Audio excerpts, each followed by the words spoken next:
Breaking news here in batshit bonkers Britain, where the Labour government have announced that about £2.50 will be going to people who are struggling with their energy bills. That won't help at all. It's like rearranging the chairs on the Titanic. The truth is that net zero is a scam, just like the COVID scam. And those who were already very wealthy will be making millions, if not billions, off of net zero contracts. So we can talk about some winter fuel payments all we want. The truth of this is that yet again, the little people are being scammed by the most powerful, who will make the most profit out of charging us 5 times the amount that we should be paying for our energy. In other news, lots of talk about a grooming gang inquiry. Let us remember that an inquiry is not the end of the line. It's lots of grey-haired people sat around in rooms shuffling bits of paper. What we actually need to see is action. That action needs to be mass deportations. And talking about this isn't going to make it better. An inquiry isn't actually going to make it any better. And using the word grooming gangs doesn't make it better either. This was the rape of small white girls that's going on every single day up and down this country and in other European countries. And finally, my loves, we're told that over the next couple of days it might be a bit warm. Rather than just breaking out the strawberries and being happy about it, we're supposed to be shit scared. It's supposed to be a yellow, amber, orange, red warning, and lots of people might die. That won't happen, but it's the sort of thing the government rather enjoys talking about it because it leads to the net zero scam, which is lining their big fat pockets. That's it, my darlings. Batshit bonkers Britain. Breaking news here in batshit bonkers Britain, where Iran says it's going to block the Strait of Hormuz. Yeah, good luck with that, Iran. 20% of the world's oil supplies come through that strait. It's just 21 meters wide, and 50% of China's oil come through that strait. So Iran, if you want to piss off China, you go right ahead. In other news, David Lammy, proving himself to be even more of a cockwomble than we thought possible, comes out and says, it was necessary to bomb Iran on behalf of the global community, but we didn't drop any bombs, so don't pick on us, and Muslims, please vote Labour. Number one, there's no such thing as a global community, David. Actually, it's a world made up of nations, and people with certain nationalities have the right to live in those nations and should be first in line for everything. And secondly, don't be such a soy. If someone's dropping bombs, either back them or don't, but don't try and play halfway house. You've made us an irrelevance on the world stage, and we can only apologise to Donald J. Trump and the great people of America for your presence on this planet. And finally, my darlings, we find out that poor old Rupert Lowe is to be dragged through the newspapers for shooting his dog dead.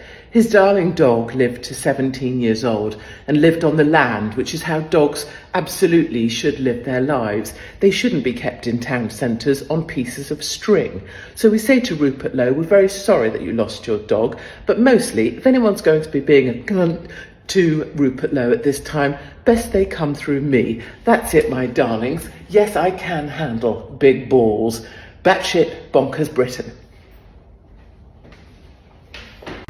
Breaking news here in batshit bonkers Britain. I'm in the dodgy bit of London, where Trump has come out swinging like a silverback gorilla, saying that Iran and Israel don't know what the fuck they're doing, and has started using caps locks in his tweets, which means we know it's serious. In terms of people who don't know what they're doing, all eyes on the people of New York City, who are about to elect a hard-left Muslim mayor. Have they not seen London? Have they not seen what Sadiq Khan has done to this city? Just look around you to see. Maybe it'll give you a taster of what you're about to get.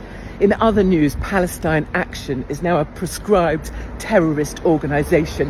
Predictably, leftist MPs and various other woke tards came out and said, we're all Palestine Action, with their black and white tea towels all over themselves. I mean, if you're all Palestine Action, darlings, then you're all terrorists, and ideally we'd deport the lot of you. And finally, my darlings, we're told that there will be slavery debates in Parliament. So people who've never owned a slave will pay money to people who've never been a slave, which makes about as much sense as giving away an island territory and paying for the privilege. That's it, my darlings, here in batshit bonkers Britain. Breaking news here in batshit bonkers Britain, where I'm back in my garden after 4 weeks on the road with you lovely lot. First up, Keir Starmer was going to make massive changes to the disability payment system, but in fact, oh no, he's going to do a complete U-turn, and it means that if you were getting payments, you'll still get them. If you were getting the payments with an uplift, you'll still get those. You can still claim in future. He's achieved absolutely nothing. But it turns out that his own MPs hate him nearly as much as the rest of us. In other news, Glasgow kicks off. Glastonbury, £400 a ticket this year for social justice warriors and lovies who are exclusively funded by the bank of mum and dad to sit behind a very large wall and talk about free Palestine, which is sort of ironic because Palestine is behind a very large wall that was built by Israel. Couldn't really make it up. And finally, over in Venice, the wedding of the year between Jeff Bezos, the billionaire owner of Amazon who pays zero tax, and the very delightful Lauren Sanchez. It's reported to cost £50 million, which is almost as much as Lauren Sanchez has spent putting plastic into her face. One has to rather hope that the weather doesn't get too hot, otherwise that trout pout may head south and join the other lips that I don't doubt she's also had improved. That's it for now, my darlings. I'll see you on the road. Batshit bonkers Britain. Breaking news here in batshit bonkers Britain, where I'm leaning up against a gatepost in a field, as is my wont. First up, Labour under pressure. Keir Starmer has now done 3 U-turns, which means one more and he'll end up back where he started. His ginger sidekick, Morgan McSweeney, who sounds like a really detective series on the BBC, or that he was named by a public poll, is also under pressure. In other news, Glastonbury, basically an internment camp for wankers. We're just praying for an asteroid at this point.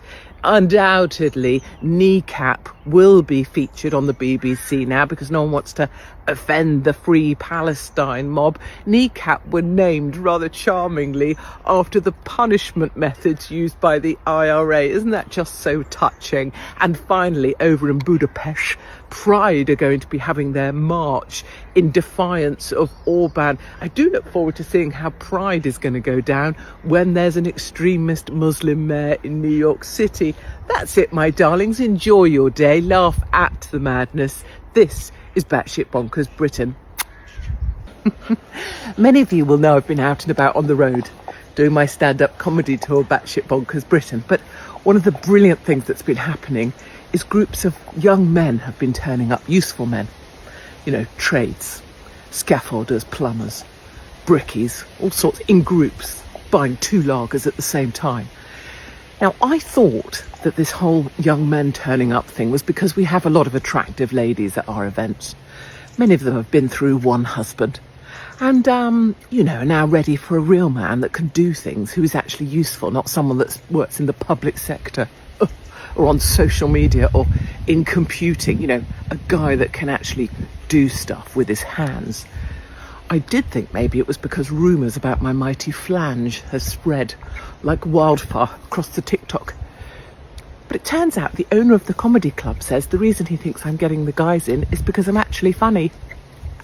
I'm not one to blow my own trumpet. It's a long time since I've blown anything, quite honestly. But he says I'm actually a funny woman. And there's none of those out there. A woman who doesn't talk about periods, doesn't try and just make women laugh, and actually makes blokes laugh as well. So, hurrah for me. I know, makes me almost moist at the thought. I'm just pulling down my shorts as I cope with it. So, cheers, lads. I'll see you on the road.